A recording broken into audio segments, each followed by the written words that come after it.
Bonjour à tous, j'espère que vous allez bien. Nous, on va très bien.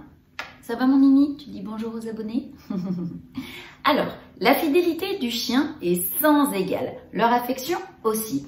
Néanmoins, cela peut devenir problématique lorsque l'attachement qu'ils vouent à leur maître est exagéré, au point de les suivre partout et sans relâche. Alors, pourquoi mon chien me suit-il partout?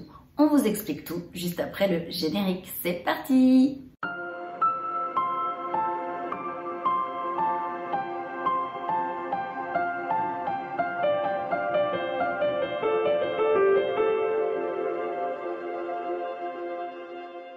Avant de poursuivre cette vidéo, Titou et moi, on voudrait remercier toutes les personnes qui sont abonnées à notre chaîne. Merci pour votre confiance et pour votre fidélité.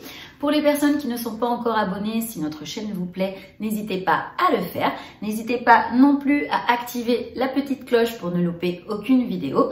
Et n'hésitez pas également à nous mettre des beaux pouces bleus pour nous encourager, Titou et moi. On continue. Pourquoi mon chien me suit-il partout ?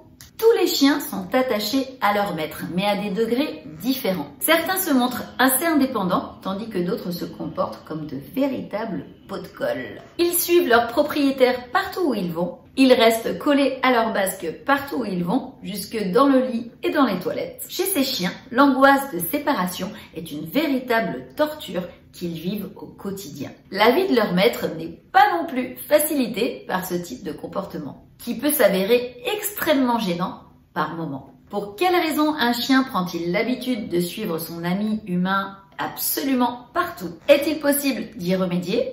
De quelle manière? L'idée de la séparation le rend anxieux.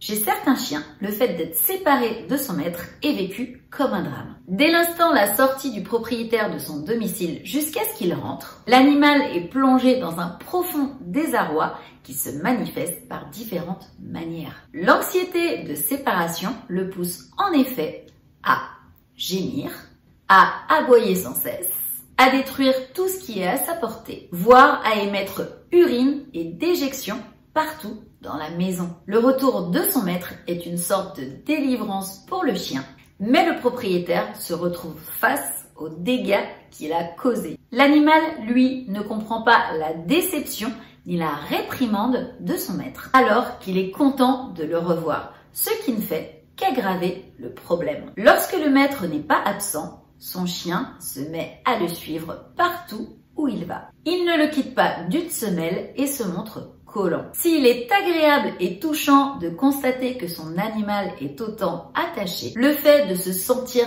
constamment suivi est particulièrement gênant. Ce comportement est aussi observé durant les promenades. Le chien ne s'éloigne pas de plus de quelques dizaines de centimètres de son maître et s'il s'aventure au-delà, le cherche constamment du regard. Un chien trop chouchouté ou auquel on n'a pas appris à être indépendant. On a donc bien compris que le chien qui suit son maître partout souffre d'une sorte d'anxiété de séparation. Elle est la conséquence d'un apprentissage absent ou incomplet, celui de l'indépendance. Cette dernière s'acquiert assez tôt chez le chiot. Les premières semaines passées, la mère incite les petits à couper progressivement le lien. Elle se met à repousser les chiots un peu trop collants et les pousse à prendre leur distance. C'est de cette manière qu'ils comprennent qu'ils doivent commencer à voler de leurs propres ailes. Déritualiser le départ et le retour.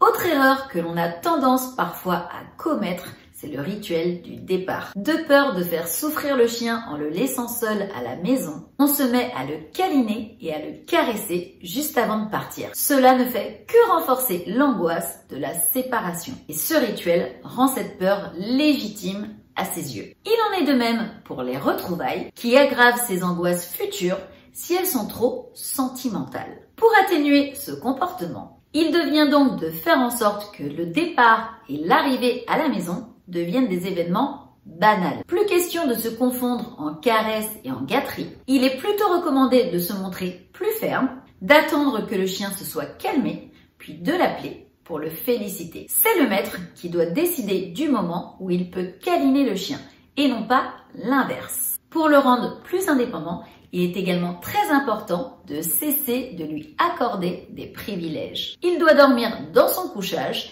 et pas dans le lit de son maître. L'accès au canapé et à certaines pièces doit lui être interdit. La chambre des enfants, les WC ou la cuisine par exemple. Eh bien écoutez, on en a fini pour cette vidéo, j'espère qu'elle vous aura plu, mais surtout qu'elle vous sera utile. Si c'est le cas, n'hésitez pas à nous mettre une avalanche de pouces bleus en dessous, n'hésitez pas à vous abonner à notre chaîne si ce n'est pas encore fait et à activer la petite cloche pour ne louper aucune vidéo. On fait 2 vidéos par semaine, Titou et moi. Sur ce, on vous fait des gros bisous, prenez soin de vous et on vous dit à très vite pour une prochaine vidéo. Bisous, bye bye!